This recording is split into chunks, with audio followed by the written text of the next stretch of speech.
Welcome to a new special series called The Bathroom Break.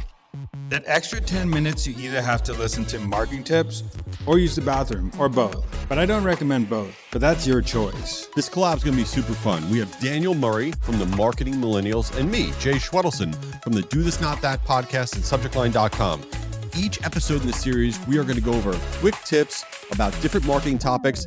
And if you want to be in the bathroom, fine, just don't tell us about it. Thanks for checking it out. We are back for another bathroom break. I'm here with the Daniel Murray from the Marketing Millennials, and I'm Jay Schwedelson from the Do This Not That podcast. And we're going to be talking about how to do testimonials and social proof in a different way. But before we do that, Daniel, I got a question for you. Do you ever kind of lie when you're dealing with people? Do you ever be like, oh, I got a hard stop. I got to go and do something? Or are you just always, like Abe Lincoln, always honest? No, I definitely say I have hard stops if I want to get off of a meeting. I think if a meeting ends at a certain time, that is a hard stop to me. So if a meeting ends, right. But so many people try to drag it an extra 5-10 minutes. I always say just so you know, I have a hard stop at 3, just so they sets expectation in front. I don't think it's lying because it is a hard stop because I committed to the meeting. But if the meeting's horrible, it'd be like, oh, actually, I have a hard stop now. Oh yeah, I have an emergency in Slack. I have to go. Rarely, but I've done it in terrible meetings. Yeah, I do it. I bail on them. Oh my God, I got to roll. I just got this call. Oh yeah, someone's calling me. Hold on, my kid's calling me from school. Yeah. Oh, anytime I'm in a bad session at an event, I just pick my phone, put it in my ear, and I walk out. Oh, that's my move. All right. Well, speaking of things that are not bad is when you get a testimonial. But I think in general, marketers and business owners and whatever business consumer, they're doing testimonials. They're doing all of it kind of wrong. So Daniel, what is your take on first of all, the value and how to do it right?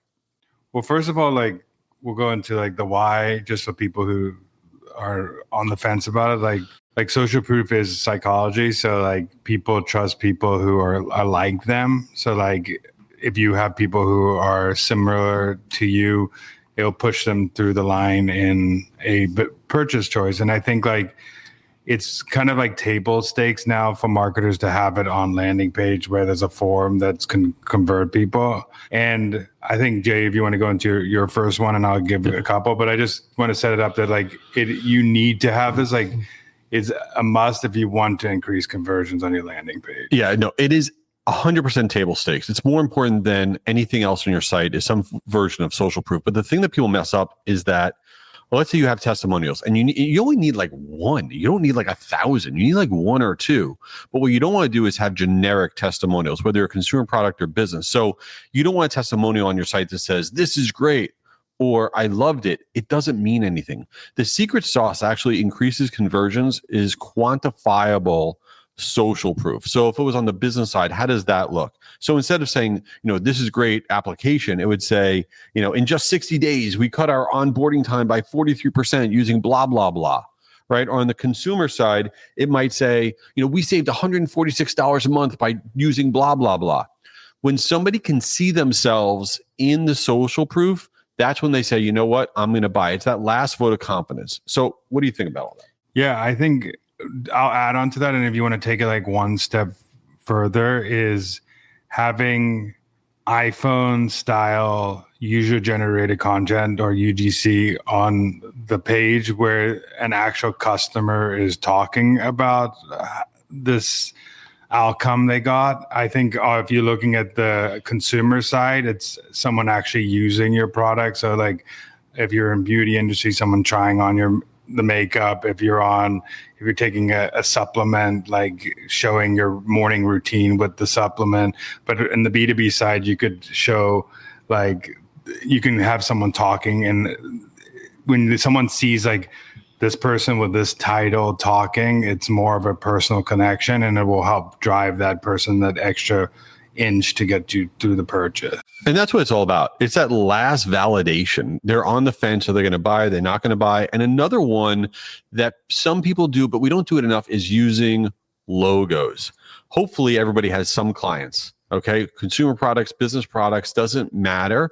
And if you're a consumer product and you don't have business logos up on your site, maybe you leverage things like featured in and you put some publications that you've been mentioned in, but logos of other known entities, right? If it is on the business side, you want to use those business logos, but putting these logos maybe in a little bit of a grayed out look near the conversion area, near that submission button on that final CTA is a game changer. It will lift your conversions. If you do an A/B test on your site and you say, oh, Jay's full of it, whatever, do an A/B test on your site where you have logos and where you don't. You want to do anything you can to get people over the hump.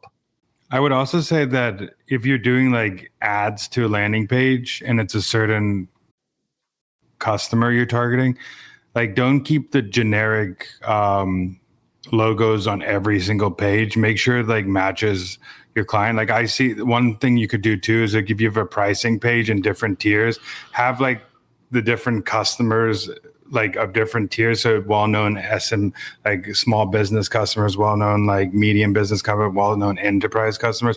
People want to like relate to people in their same space. So don't just, if you're going to do this in a more spread out way and you're running like ads to landing page, don't always think about the logos of and what that client would care about or that potential client would care about when they're landing on your landing page. So that's just a step further if you want to like, but if you just starting, add something there, but the next level is adding something specific companies for each tier you're on.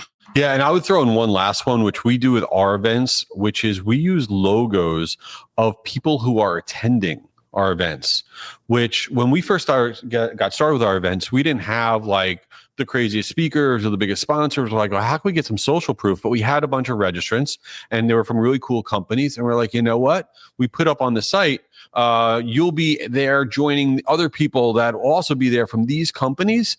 And it crushed it. It helps so much when we put that up. So just kind of game the system a little bit and think about how you can have social proof beyond just reviews. Not everybody has 5,000 reviews, and you don't need 5,000 reviews if you play it a little different. All right, Daniel, let me go back to the original question about, lying to people, whatever. So if you're texting with somebody and someone sends you something that they think is funny, but it's not funny, do you do them a solid, just reply back like LOL or a haha? Or if it's not funny, you just won't even, you're like, no, that's not funny. If I generally don't think it's funny, I'll like say like, what is this? But I'll give someone like something like I think you can give like gauge reaction to someone. If someone goes just ha ha versus like caps ha ha versus like a million laughing emojis, you could see like the level of funny. Right. So Ari's actually really good at this. Like when I know I didn't send her something funny, she'll just be like ha. And then like when it's really funny, she'll be like dying, like money mode. So I know when something's funny. So I appreciate when people tell me the level of funny when I'm texting. This is very important. You should come out with a level of funny. I'll tell you what's not funny, us. So this is awesome.